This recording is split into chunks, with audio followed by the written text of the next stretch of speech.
প্রতিটি মানুষকে পার হতে হবে সেই সেতু, যার নাম সিরাত। এটা চুলের চেয়েও সরু, তরবারির চেয়েও ধারালো। সেটা টানানো থাকবে জাহান্নামের ওপর দিয়ে।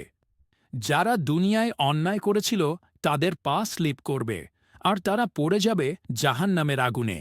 সেই আগুন যা ৭০ বার দুনিয়ার আগুনের চেয়েও ভয়ঙ্কর। জাহান্নামের আছে ৭টি দরজা। প্রতিটি দরজায় প্রবেশ করবে এক এক গুনাহগার দল। ভেতরে থাকবে আগুন, সাপ, বিচ্ছু, আর গর্জন করবে আগুনের শিখা।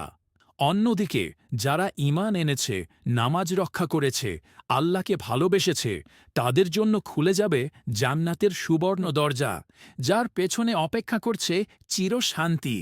তাদের বলা হবে, তোমাদের ওপর শান্তি বর্ষিত হোক।